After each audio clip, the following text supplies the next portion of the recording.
This episode of the Major Spoilers Podcast is brought to you by our fine patrons. Some of you are out there listening right now. Thank you so much. You can find out more about becoming a patron, get access to a bunch of bonus content by heading to our Patreon page, patreon.com/majorspoilers. And you, dear listener, know that because this is a very different intro, it's General Topic Night. Woo! Everybody likes when we just ramble and talk about things. We were just talking in the pre-show, again, an exclusive. We were talking about the new Superman costume. We were talking about Nosferatu. We were talking about Invincible. Oh, all sorts of good things. But one of the other stories that popped up late today, as much as I hate to say HBO, and especially Zaslav, because it starts to like make me gag and throw up a little bit, DC's Green Lantern series, Lanterns, is picked up as HBO series for 8 episodes. So that's interesting because we knew that something was going on. But there's some things about this that make it a little bit more interesting. Chris Mundy, who did True Detective Night Country, which I know a lot of people don't care about, but he also did the Ozark TV show, which is very, very good. He's the showrunner and executive producer, so he'll have the final say on this. Also on board as executive producer and co-writer, Damon Lindelof, who did Watchmen and The Leftovers and a bunch of other stuff, and also Tom King, from the comic books, who's also in helping out with the Supergirl movie. They will. All three are co-producers and co-writers of this Lanterns series. The other thing that I find very fascinating. So you're good on this so far, Rodrigo. What about you, Matthew? You had me until you said Tom King. Why? Because Tom King is one of those writers who, when he's good, is very good. And when he's not on his game, there's an overfocus on post-traumatic stress and trauma and the horrors of This is one of those things. Is just an awful series. This is one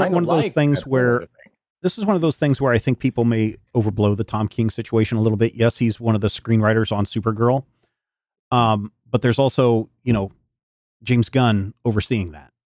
And so I think one of the good things for Tom King, which I think he's a fantastic writer, being in the same room with Damon Lindelof and James Gunn and Chris Mundy and Peter Safran is one of those things where you need to surround yourself with people who are better than you, because that by nature makes you better, just whether through osmosis or other people lifting you up or other people giving you coaching or whatever. I think ultimately that's a good thing.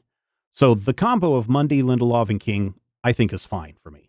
The thing where it gets a little bit more interesting is how this article in Variety describes the series. It will follow Hal Jordan and John Stewart, 2 members of the Green Lantern Corps in an intergalactic team charged with defending a specific realm of the cosmos from evil through the use of rings that bestow an array of superhuman power. Blah, blah, blah. We don't care about that part.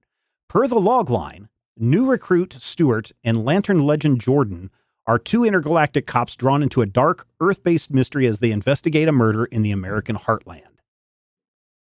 That sounds to me a little bit like Emerald Dawn 2 meets True Detective meets Watchmen, in that we're probably going to be dealing with I'm all for the Green Lanterns being a cop procedural show. I'm fine with that because that's what they should be. That's where the strength of what sets Green Lantern apart. They're cops, right?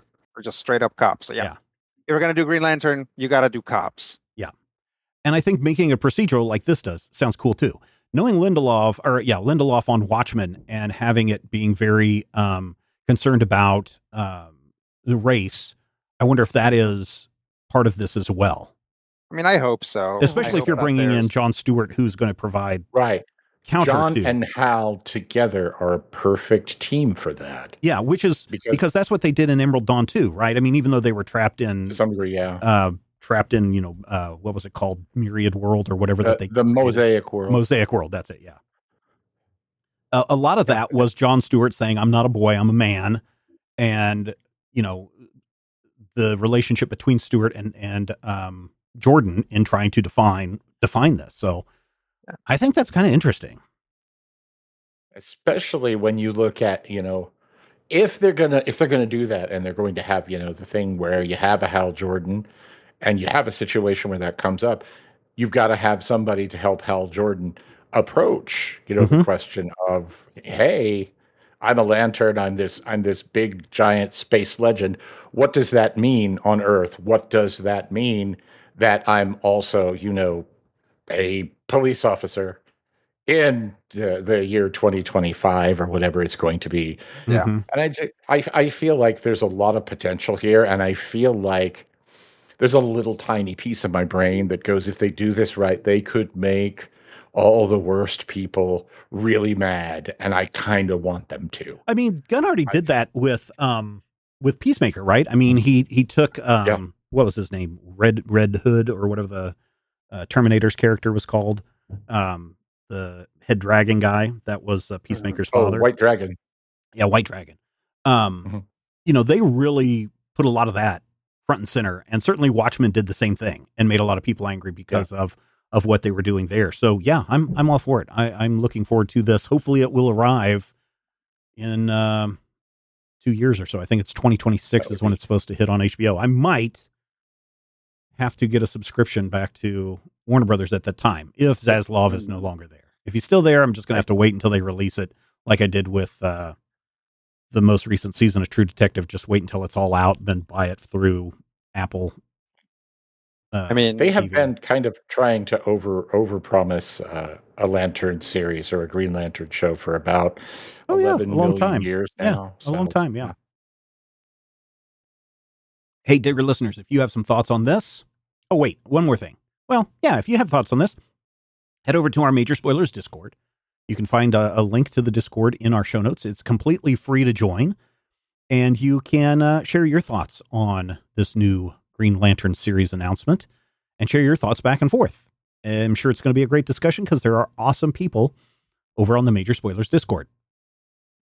So we were talking a little bit about Invincible in the pre-show.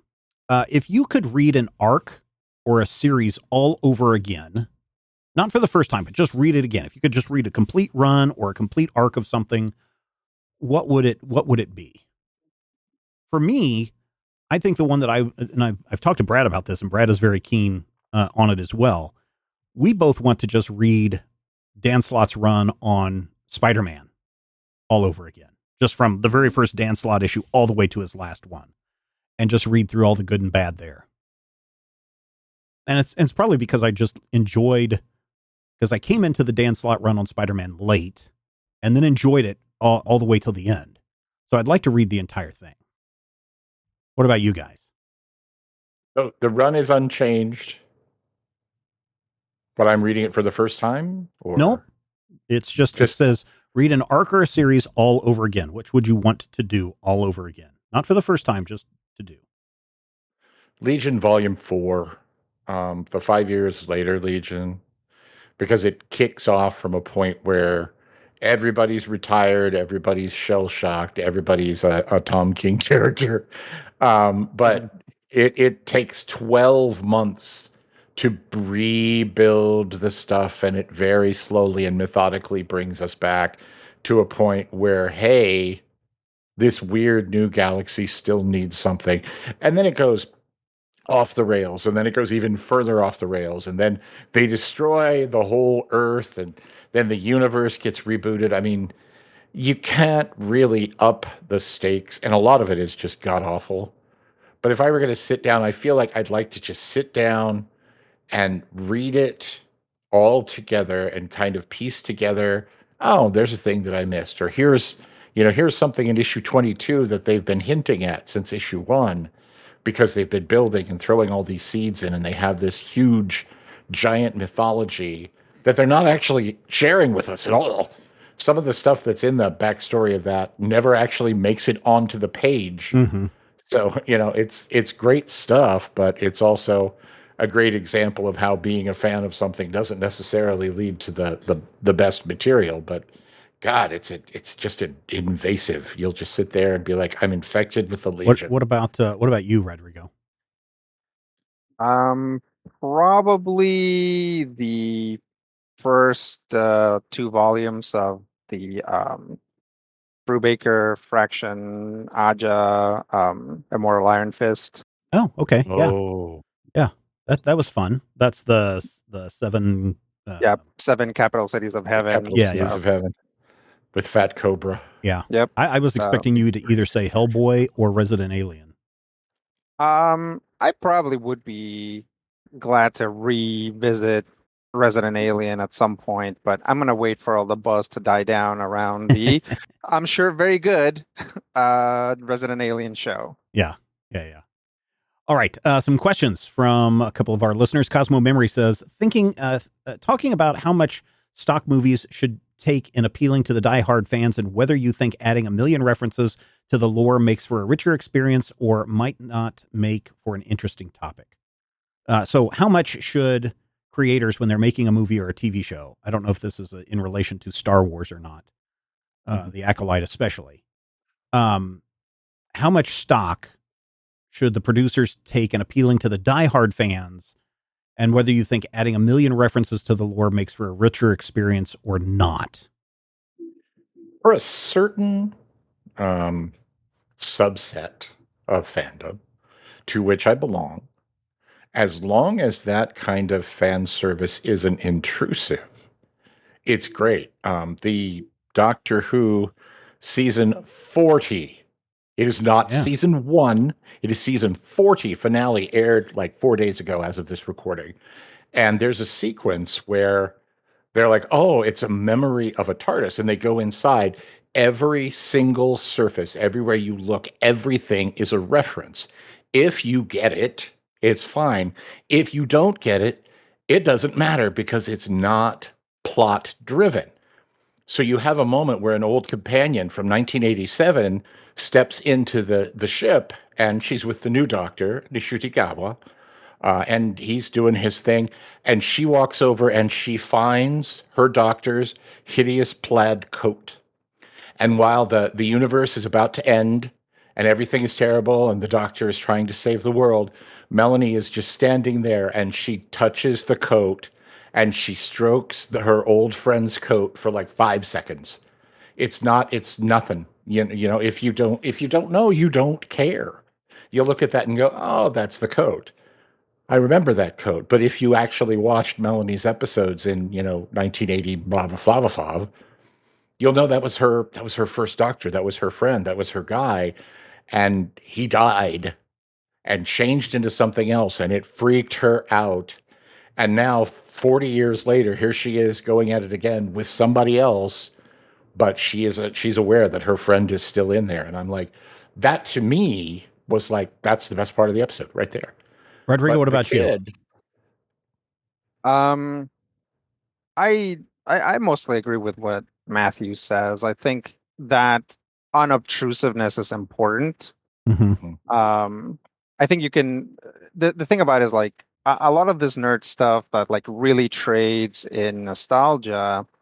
You end up having a lot of options the older the property is, right? It's like, never in a million years would I have thought that them using alligator Loki in Loki, like in a show, would work. But in this particular situation, it really did. And it was a way of being like, I know where that's from, or whatever. Mm-hmm. But if you don't, then it just comes across as like more of this weirdness, general weirdness that you're seeing in the show. And like that's an example of something that's like very in your face, but because it makes sense within the context of the show, it's not obtrusive. Yeah, I think it can become a problem when it like maybe a plot point hinges on you remembering something from 20 years ago, even if you weren't born yet. As an example, from that same run of Doctor Who, the villain is probably a lot more effective if you have seen the stuff where that villain shows up. If you've seen Pyramids of Mars from 1975, right? If you haven't seen it, then it just looks like another Doctor Who villain. And I'm not saying that it was like dull or anything like that. I'm just saying like it just looks like another new guy. It's like, oh, a new guy. He's very scary. Yeah, I think it kind of depends on again how you approach this question. If I am a creator making something, whether it's a Star Wars or whether it's a G.I. Joe or a Transformer or whatever it may be, should I sit there and say, oh my God, if I go into this Star Wars or this Galactica or whatever it is, if I don't provide every shot and every scene, if I don't cater to the Right. diehard fans, then I'm not doing this property right, quote unquote, right. And Yeah. I think that if that's how studios are approaching things, then that is where that's where you're going to lose 90% of your audience.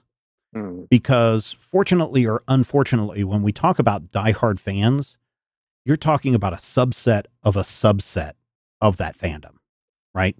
So you They're the have, squeaky wheels, though, too. but that's a different thing, right? That I'll get to. But the thing is, when we go and see Avengers, or we go and see all those Marvel movies that came out over the last 20 years, 10 years, 9,000 years. 9,000 years of Marvel, all of that stuff, there were more people who watched just one of those movies than who have bought Marvel comic books over those 10 years.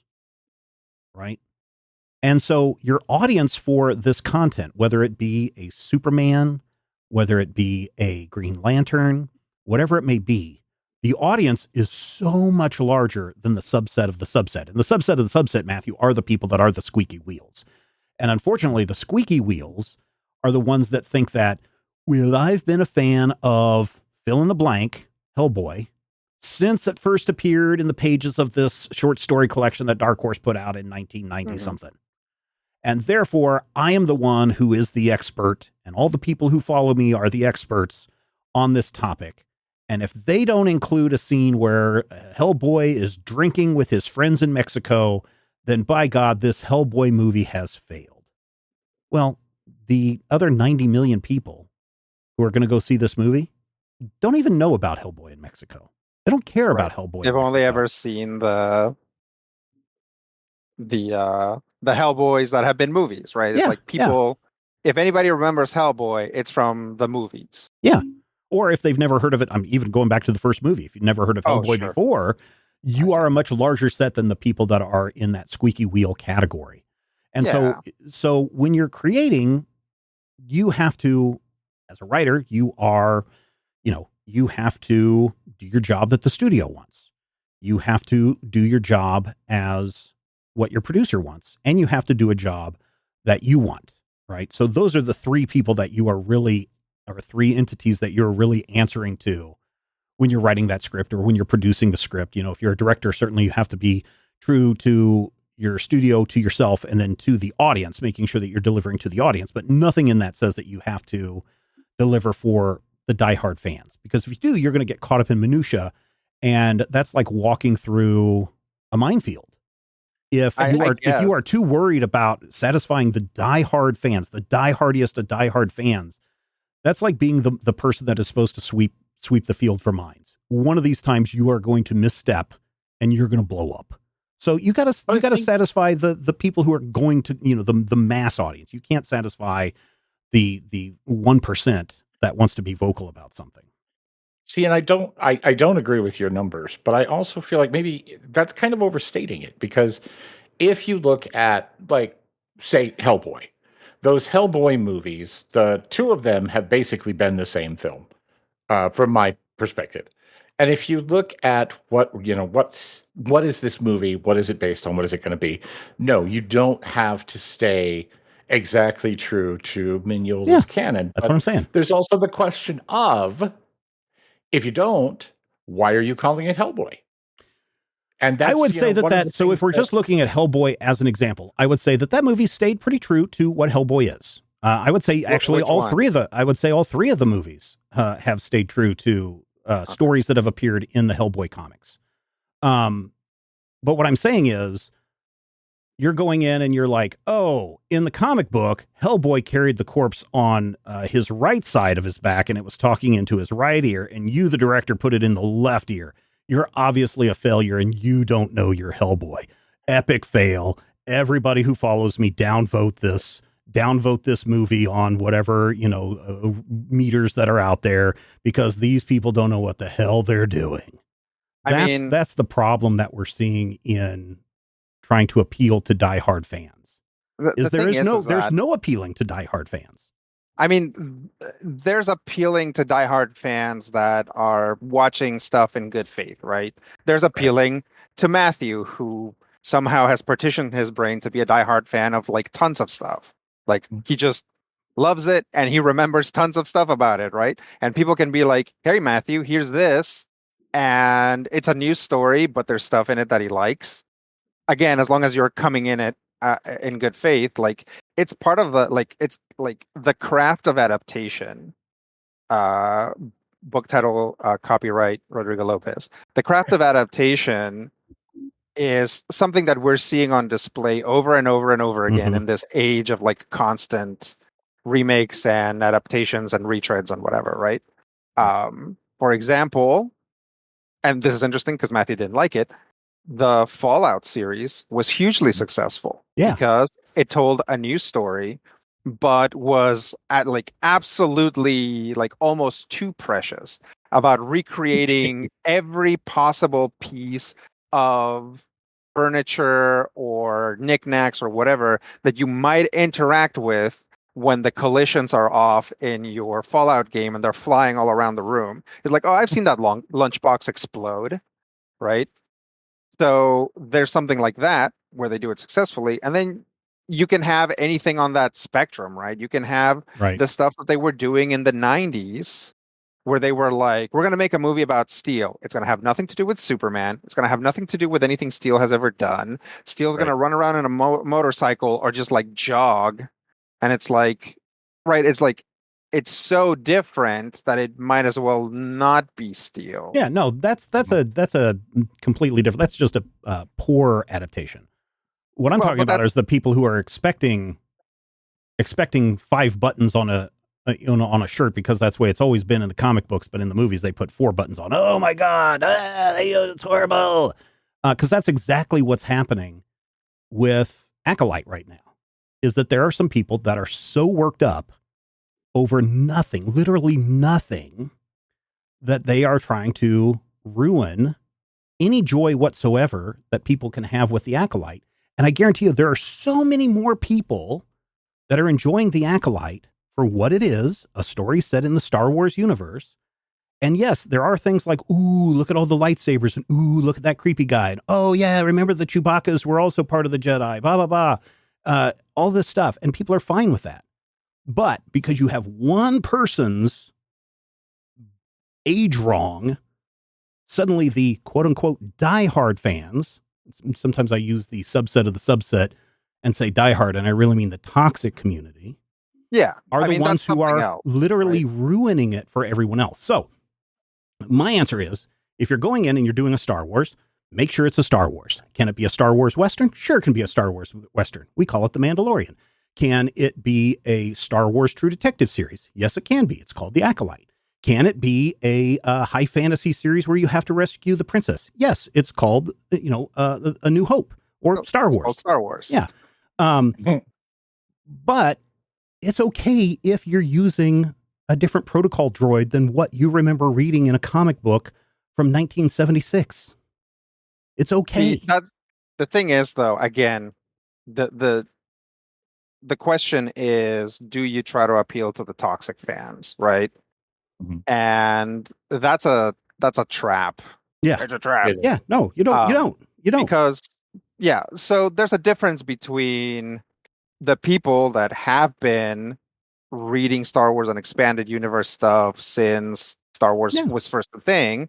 It's like there's nothing wrong with appealing to those guys because those guys have money, and that's it's like if you want to appeal to those guys and you want to make something that's like, hey guys, remember here's a reference about how they thought Boba Fett was like a red guy or something, right? It's like, or I don't know if they've ever there was something where they take off his helmet in something before they ever knew that he was just gonna be like, dude, played by Temuera, but. Yeah, it's like there's nothing wrong with appealing to those guys because those guys are themselves a TV viewing public, right? The problem is trying to appeal or trying to appease toxic fans through your story because you can't. It's sort of like it's sort of like running a role-playing game and trying to uh, police player attitudes and behavior and toxicity through the rules of the game. Literally impossible, right? Like, there's 1,000 ways to be toxic in that situation, and there's 1,000 ways to be toxic about Star Wars, and they will surprise you. It's like Disney, I think, was just absolutely caught with its pants down during the sequel trilogy, and those people came for Kelly Marie Tran and John Boyega, and Disney did nothing. And basically they had such a bad experience that at least John Boyega said he'll never work for Disney again. Yeah. And Kelly Marie Tran probably won't ever either. No, she's in fact removed herself from social media because of that. So yeah, they had to nuke their social media accounts. They were completely harassed, doxxed, threatened, just had a horrible time of it. And Disney did nothing. Star Wars did nothing, right? Maybe because they didn't know what to do. Maybe because they were like, well, we still want these guys to go see the movies, so we'll just let them do and say whatever they want. And then that way they'll still give us money. I don't know what the rationale was, but they didn't, right? So it's just such a risk to people at a personal level to let this fester and to allow this to be a part of your audience that you don't actively push against. Yeah. Right. It's and we've seen it. We've literally done it here at Major Spoilers. Every once in a while, we get an influx of guys who are like, nah, blah, blah, blah, blah, blah. And we just have to be like, no, we don't do that here. And then they're like, well, you guys suck then. And I was like, okay, thank you. Bye. Yep. We sure do. Okay, bye. Yeah. So you got to. Lloyd was basically harassed out of the acting industry. Absolutely. And absolutely. you know what's funny? You know what's funny about that is these current quote diehard fans. Mm-hmm. They're like, oh, the prequels were like the best movies. The prequels are so good, and it's just so crazy. So if you want to do a Star Wars, do a Star Wars. Okay, put in all the Star Wars things that you need to put in, but don't worry about the people that are going to complain. I mean, they are a small fraction of your audience. There's nothing wrong with having that stuff in there. There's nothing wrong with not having that stuff in there. The thing that you're going to come down to, and I feel like, for instance, there's a Hellblazer movie from 2005. I've seen it twice. I hate it. I hate it till they box it up and crate it. But that's not because it's a bad movie, although it is. And it's not because Keanu Reeves is a terrible human being. Keanu Reeves is a wonderful, warm guy who loved this character and wanted to do something with the character and wanted to make a movie. And they made a movie that I don't care for, that I would say is not a good film. But here's the thing about it. The people who like it really like it. Yeah. And the fact that it performs or doesn't perform at the box office doesn't change the fact that, to me, it's not Hellblazer, but that doesn't make it a movie that's unsuccessful. And I think your problem comes when, and I do feel, Stephen, that you are, again, still kind of overstating what the question is asking. No. I'm going into a minutia, and I even said that when I said, here's my take on this. Yeah. Going into light with what's going on with the Acolyte. I did say that at the beginning. Yeah. So. Yeah. But here's I haven't seen the Acolyte yet, but I hope it's wonderful. I think it's fine as far as a procedural, which it is. I think it's doing a fine job. I think that there are people that are literally overreacting about something that has literally not been said once in the 4 episodes that have been released. And the person who supposedly says this line has been around once, but at no point has that word been mentioned. And that's what people are freaking out about, stuff that hasn't happened. And this is one of those things that I think people get into their heads is what does the Stoics say? You suffer more imagining stuff in your head than if the thing had really, really actually happened. Yeah. Here, Smikey has a question. Will Todd McFarlane ever get another Spawn movie made, because I'm back to completing a read through of Spawn again. And for the last 8 to 10 years, he's done occasional editorial pieces in issues about how he's totally getting another movie made. Yeah. There is some good news. There is a movie in the process, although the most recent line from March of 2024 has kind of been like no comment. But Blumhouse Productions from Jason Blum, they are the ones that are currently working on the Spawn movie. So if this is something that's going on, I would say, yeah, this is something that's in the works. I'm sure because of the nature of Spawn and where he's appeared and the fact that the Image universe is very shared. I'm sure that Blumhouse is being very, very careful about what they do because they don't want to run into another Angela situation. And so I think that you will see it. Will it be out before 2030? I'd say probably 2028, 2029. The last that I heard, the reboot film was set to star Jamie Foxx. And I believe Jamie Foxx went through some heavy-duty health issues in 2023. And I don't know if that means he's no longer like attached or if the movie's doing something different. But I mean, if it's something where we're waiting for Jamie Foxx to get healthy, I'm like, yay, Todd McFarlane. And will they make another Spawn movie? Absolutely. Yeah, they're absolutely going to make a Captain Action movie before this is all done. There's going to be a point by the time I'm 70 or 80 when we don't even make movies anymore. People just walk in and they say, "Remember that movie?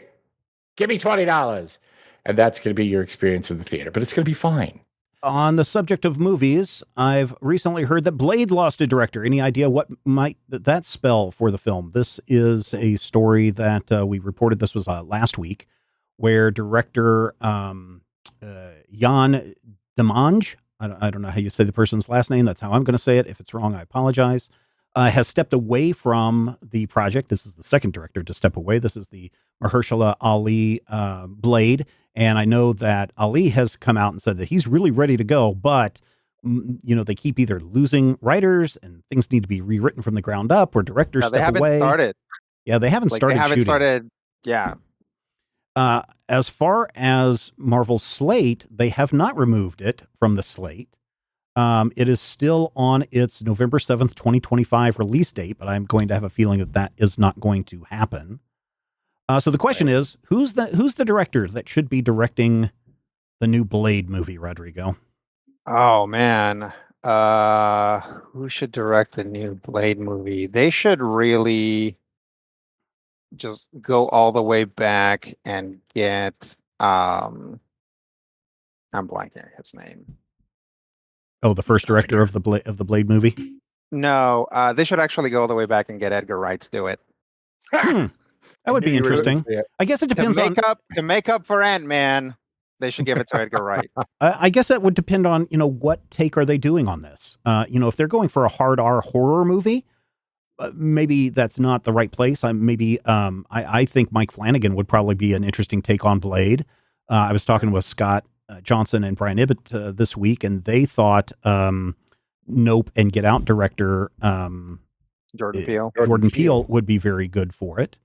But Matthew, who might you think might be really? It kind of depends. If you're doing a tongue-in-cheek, Blade movie, yeah, maybe Edgar Wright is perfect for that. What are your thoughts, Matthew? Who might be a good director? Jordan would be great. I would love to see it from James Wan, the guy behind the Insidious and part of like the Saw. Yeah, and then what's his name with you go to Sweden and you get on drugs and then you get sewed into Ari Aster. Ari Aster, yes. Yeah. I would love to see an Ari Aster Marvel movie. That's who I was going to say, because the other one besides Flanagan would be Hereditary director Ari Aster, who I think would be very good. That's if you're going to go into this and you're going to do a straight up horror movie where you're fighting, you're hunting and killing vampires and Draculas throughout the piece. If you're going to go with a tongue-in-cheek thing and you're trying to make it more PG-13, then yeah, you're going to have to go with someone else. And I think that's what Marvel is kind of, and Disney probably is at that crossroads right now, because they don't know how to approach Blade, and they won't know how to approach Blade until after Deadpool 3 comes out, the Deadpool Loves Wolverine movie. because that's a hard R, and they're banking on the hard R, and they're banking on Reynolds and Hugh Jackman to bring this home. And I think that if that movie does above expectations, then I think we will see Disney/Marvel say, yeah, it's okay if we do an occasional R movie. And Blade will be an R movie. Yeah, I think there's actually 2 directors that I think could bridge that gap between like a movie that's like dark and scary, but also the, young, like not very young kids, but like the teens can watch it or whatever. That's Guillermo del Toro. Yeah. And Sam Raimi. And Sam Raimi has Raimi too. Yeah. I like Sam Raimi a lot. I like what he did with Evil Dead. But at the same time, Sam Raimi puts a little bit too much Three Stooges Chucklehead stuff. Yeah, too much sauce on it. Yeah. I think he puts too much Chucklehead stuff in there, which is fine because I love Bruce Campbell. But I don't know if I think Sam Raimi would be happy just directing another Spider-Man movie.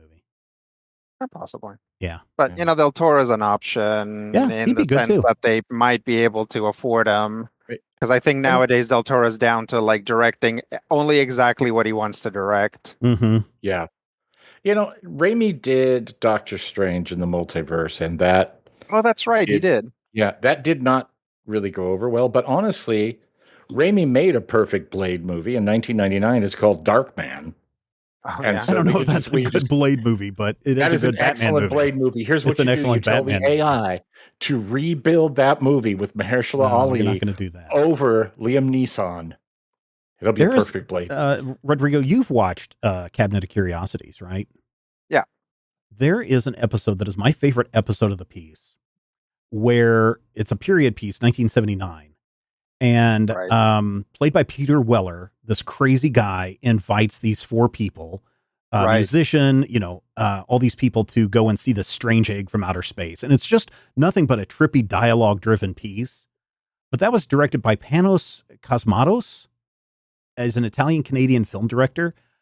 Okay. I love that episode of Cabinet of Curiosities. I would like to see this guy do some other stuff. If you remember that one episode, I do remember it. It was very weird and creepy. Yeah. Like a lot of stuff in Cabinet of Curiosities. It was very weird and creepy, but ultimately harmed by the fact that it was likely adapted from text, and you don't get like the dialogue going on with everything else. Yeah. Like I feel like a lot of them are like, look at this creepy non-ending, and it's like creepy non-endings are better when you can like read like the character's emotional state. Mm-hmm, mm-hmm. Yeah. But just how that guy handled the creepy and the horror aspects of that in a non-R-rated way was pretty cool. So there you go. Your listeners, thank you to everyone who supports the show and all the shows in the Major Spoilers Podcast Network. This week, we send our thanks out to Matthew Thompson, our newest member, who signed up for a full year in advance and got a discount to boot. We're waiting to give you a shout out on the show. All you need to do is join us at patreon.com/major spoilers. Remember, when you sign up for a mere $5 a month, $5, you get up to 4 bonus episodes each month that you're not going to find anywhere else, including our pre-show discussion, where again, we talk about the new Nosferatu trailer.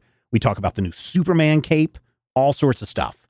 If you go up to the gold level, you can get up to 8 bonus episodes a month. And you get a true inside look of what's going on at Major Spoilers with the VIP live chat. New episode coming up very, very soon. So what are you waiting for? Get a shout out just like Matthew did this week by heading over to patreon.com/major spoilers. You guys ready to play some trivia? Yeah. All right. I have 21 questions here, ranging from comic books, movies, video games, and board games. I will say that I think the comic book questions are the easiest questions, while the board game questions are the hardest questions. Okay. There are 21 questions plus a bonus if we need to get that far. Rodrigo, we're going to go age before beauty. We're going to go with young age Rodrigo. Okay. Pick a number between I'm not one. entirely sure who he was insulting there, brother. Just scattershot. Nope, we're letting the young pick a number between 1 and 21. Let's go with 3. All right, 3. The question number 3 is in the category of comic books. Who created the character of Wolverine, and in which comic book issue did he first appear? Now, I'm going to give Rodrigo a chance to answer first. If he gets it wrong, then we will head it over to Matthew. I don't remember who created Wolverine, but I do remember what comic book he first appeared in. All right, what comic book did he first appear for partial points? He appeared in the Hulk. Do you have an issue number? Nope. All right, Matthew. Hello. Wolverine was created by Len Wein and I can't remember the guy's name. His name is right on the tip of my tongue. He's a guy with this thing. A really, really wonderful artist who is Herb Trimpe. It was Hulk 181, which I want to say was 76. Like November of 76. Incorrect. Ooh. Let me just double check something. What was incorrect? Well, you got the Len Wein part. Yeah. John Romita Sr. Hulk number 180, 1974. Romita designed him. Herb Trimpe actually drew the issue. Yeah. Creators: Chris Claremont, Roy Thomas, John Romita Sr., Len Wein is who we're talking about here. So there you go. No points. No points scored. He got the number wrong. Like he didn't get the creators. Oh, okay. Correct. All right. So that question is done. Rodrigo, back to you. Pick another number between 1 and 21. I've put down there what number has already been selected. Okay. 12. Question number 12. In the category video games, in Final Fantasy VII, what is the name of Cloud Strife's iconic sword? The Buster Sword. That is correct. Rodrigo, keep going. Let's go with 19. Question number 19. In the category board games, what is the name of the cooperative board game where players work together to stop global outbreaks of diseases? Pandemic. That is correct. What number did you say that was? 19. 19. There we go. All right. Because I've got these randomized and it's all set up by bookmarks and everything. Oh, okay. All right, Rodrigo, please pick another number. 1. Question number 1. In the category comic books, which Marvel superhero was the first to be featured in his own comic book in 1939 before the Marvel brand existed? Which Marvel superhero was first to be featured in his own comic book in 1939 before the Marvel brand existed? The Human Torch. That is correct. Oh, the Human Torch. I can't believe it. I know, right? Go ahead. Next one. Let's go with what happened? 16. 16. In the category of video games, in Metal Gear Solid, what is the name of the Foxhound member with the ability to read minds and telekinesis? Psycho Mantis. Psycho Mantis is correct. And that was 16. All right. Please pick again. Man, I'm going to sweep it. I know, right? Yeah. Let me do 8. 8. Question 8. The Ocho. The Ocho. And that question is in the category movies. What is the only horror film to have won the Academy Award for Best Picture? Oh Lord. This is probably really simple. King Kong? No, incorrect. Matthew, you have a chance to steal. My first thought is Psycho. Incorrect. The answer is Silence of the Lambs, 1991. What? Holy moly. I had like 3 more ahead of I was like, it has to be the Me Exorcist. too. Yeah, no, but it might have been for like special effects or anything like that, but for Best Picture. Oh, Yes, Silence of the Lambs. Best Picture. Oh, yeah, okay. I gotta pay more attention to the question. Yep. Rodrigo. Okay. Oh, I gotta pick a number. Let me go with 4. Going with question number 4. In the category comic books, which famous artist created the character of Tintin, or, as our friend Ashley would say, Tonton?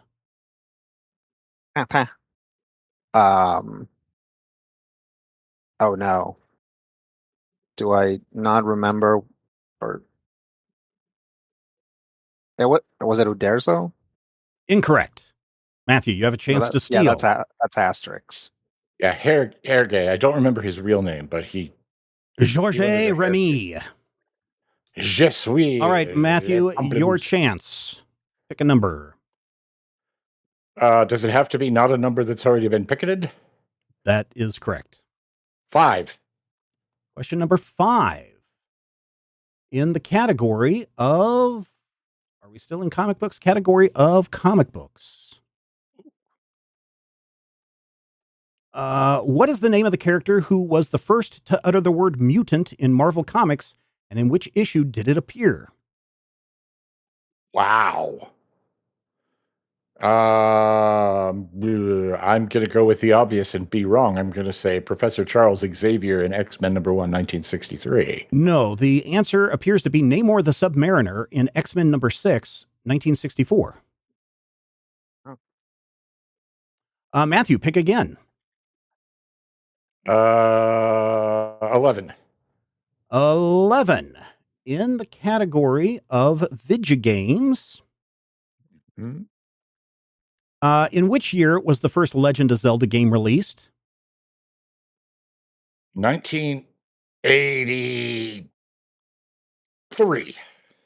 Incorrect. Rodrigo, would you like to take a go at this?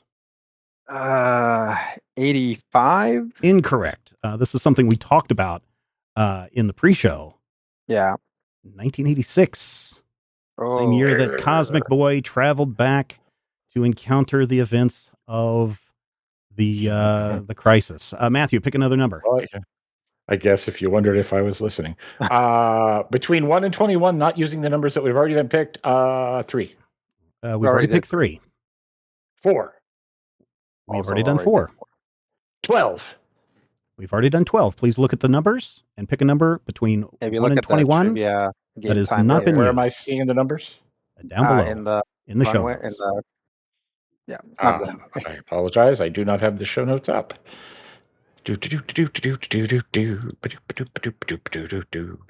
One moment, please. I never pulled up the script because it was a general topic, and I still have the previous thing open. Please stand by. 6 and 7 are available. 7. All right, we will look at question number 7. Oh boy.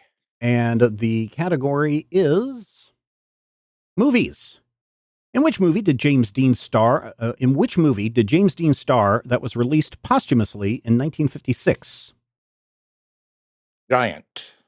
Giant is correct. Please pick another number. 17. 17. In the category board games. Okay. In the board game Arkham Horror, what is the name of the ancient one that is often depicted as a giant tentacled being? A giant what? Tentacled being. Cthulhu? That is correct. Ooh. Don't ask me how to spell it. Pick another number. Have we done 2? We have not done 2. Let's do 2. In the category comic books, who was the first superhero to join the Justice League after its founding members? Green Arrow. That is correct. Pick another number. 14? Okay, let me just add a few more categories here. Aha. 14. In the category of video games. In which game I'm sorry. Which game, released in 1980, is widely considered to be the first survival horror video game? Castlevania. Incorrect. Rodrigo, would you like to take a crack at this? Oh wow, first survival horror game. Doom. Incorrect. This would be 1980's Haunted House. Oh. Oh. Matthew, please pick another number.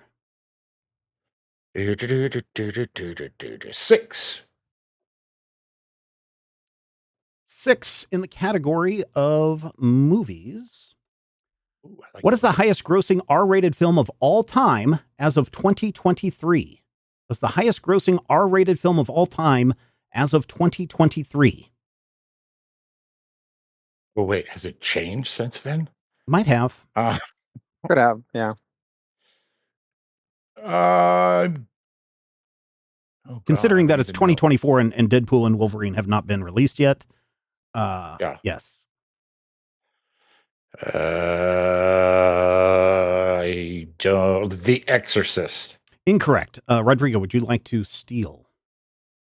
I'll try. Highest rated R movie. Would you said it was highest rated or highest grossing? Highest grossing R-rated film of all time. So if it's grossing, Means Titanic. it brought in so much money. No, Titanic was not R-rated. Incorrect. Yeah. The answer is was it Oppenheimer? 2019's The Joker. Really? Oh, Wow, I was yes. never gonna guess that. Yes. No, me neither. Matthew, pick another number. Have we done? Have we done 9? Number 9 in the category Nine. of movies.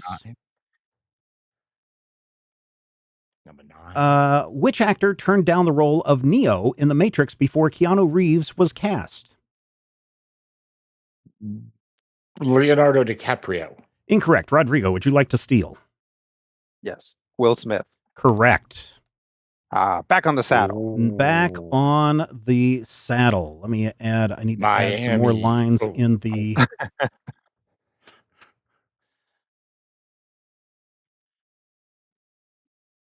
Or I think one more 5 will do it. Rodrigo, please pick a number. Geez. Let me see. 20. Question 20 in the category of board games. In the game Twilight Imperium, what is the name of the neutral planet that serves as the focal point for galactic control? Fulcrum. Incorrect. Matthew, would you like to steal? What's the name of the game? Twilight Imperium. I've never heard of it, so I'm gonna say Baseline. No, incorrect. Twilight Imperium, a very popular game, been around forever. I finally had a chance to play it. It took 12 hours to play the game. Very, very complex. Yeah. Mechatol Rex is the center where people are trying to get to and control everything. Rodrigo. Oh, I thought he was cast as Neo. Incorrect. That was Will Smith. That's really incorrect. Let's go with 18. 18. Let's see if I can sort these. Doesn't look like there's a way to sort these. Yeah, it's a little bit if different. If the number had been in a different field, you could. Yep. Number 18, you say. All right, let's go to number 18 in the category board games. In the board game Catan, what resource is depicted by the brick icon? Clay. Correct. Nice. Pick again. I think 10 is still an option. Yeah. Let's go with 10. 10 in the category of movies. In Blade Runner, what is the name of the corporation that manufactures the replicants? Oh.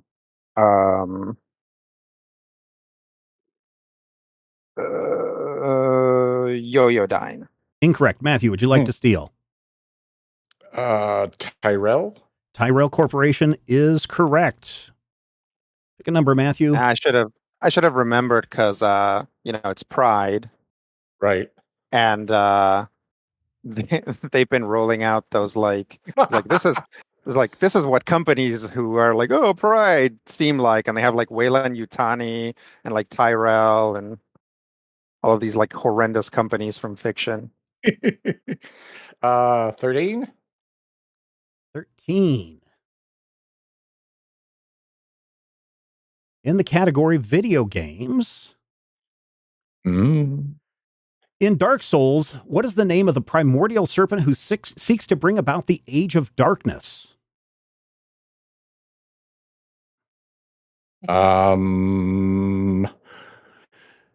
Tyrannosaurus debt. Incorrect. Rodrigo. Mogo. Incorrect. The answer is Cathay or Kathy, Kaathe. So Kathy. 0. Yeah, Kathy. Ack. Yeah. It's good that we thought about that at the same time. Very good. Let's see. Matthew, please pick again. Is 15 on the board still? Let's see. 15 is still on the board. Okay. This is in the category video games. In the Elder Scrolls V Skyrim, what is the name of the Dragon Priest mask that grants 20% better prices? Skyrim? Yep. Bill Gates. Incorrect. Rodrigo. The name of the Dragon Priest mask that grants better prices? Yep. 20% better prices. Hermeus Mora. Incorrect. Okay. The answer is Volsong. Okay. Everybody knows that. Come on. Volsong. Yeah, come on. Let's see. 17 is done. 18 is done. 19 is done. 20 is done. So we are on our final question. 21, it looks like. 21. This is in the category board games. In Terraforming Mars, what is the name of the corporation with the ability to gain 2 cards every time a milestone is claimed? Let's see. Matthew. Is it mine? Yep.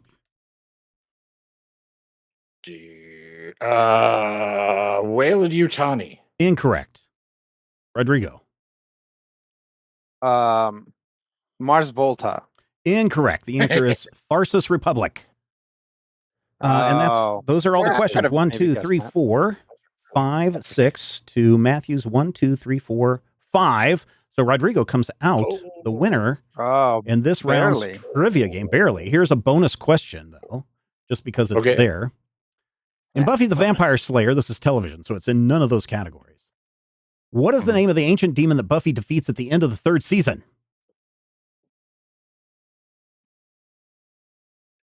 Who's it to? I don't know. I just know the character that he played in the thing. I don't remember what the big bad's name was, as far as a metaphysical name. Wait, you don't know the answer? I mean, I know the answer, but it's listed as something else that is not, like a demon name. Like a name. Yeah, like a name. Oh, the Master. No, that's close. The Anointed One. That is not close. Ted. No, incorrect. The answer we're looking for is the Mayor. Oh. Gosh, I remember that. There you go. I don't. There you go. Yeah, the Mayor turned into a giant worm and got blown up and ate Principal Quark. And he was played. Yeah, he was played by the guy from Dear John. I think that's all the numbers. I think that's all of them. For some reason, I am short one. There's 21 numbers in the universe? 19, 20, 21. Yeah. Looks like we got through all of them. So there you go. Good job. Yeah. Good job, Rodrigo. Finally. Well done, Rodrigo. Finally, Rodrigo gets one done. Listeners, how did you do? Head over to our Discord server. Join the Discord server for free. Jump in the Major Spoilers podcast channel and share your how many you got right. Did you get more than Matthew? Did you get more than Rodrigo? Did you get more than both combined? let us know. And thanks for listening. And again, if you found value in the show, we'd love for you to join us on our Patreon, where you will find even more fun, including the Major Spoilers Podcast pre-show. Find out more at patreon.com/Major Spoilers. And until next time, you know that we love comics, and we do too. We will talk with you soon. Fat the X-ray vision of a Superman. I could save a few bucks and stand around and read through the covers of the comics on the stand. But although every other page would be backwards, I suppose I could still read the evens and the odds. Well, I don't know. Guess I haven't thought this all the way through. Plus, as soon as the comic book store guy knew, he kicked my butt out on the corner. What a major spoiler. What a major spoiler. Think about a better way. If I was hulking green or gray, I could just bust through that brick wall, take their comic books away. But then the little meat would deal with all the tanks and bombs and guns. Have you ever tried to read a series with all that going on? Guess I need to rethink this plan.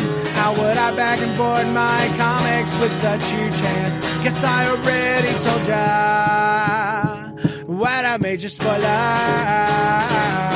What a major spoiler. Yeah, yeah, yeah. What a major spoiler. What a major spoiler. If I'm Stark Raven, rich like a man of iron, I might not be surprised to find that I might actually have the hard cold to follow an entire storyline. But would I really even need to read up on all those escapades? I mean, who needs such distractions when your sister's such a babe? But the downside is such a beast. Being shot up in a fun, be in the Middle East with a gang sign throwing soldier. What a major spoiler. What a major spoiler. Yeah, yeah, yeah. What a major spoiler. Whoa, whoa, whoa, whoa. What a major spoiler. This podcast is copyright 2024 by Major Spoilers Entertainment, LLC.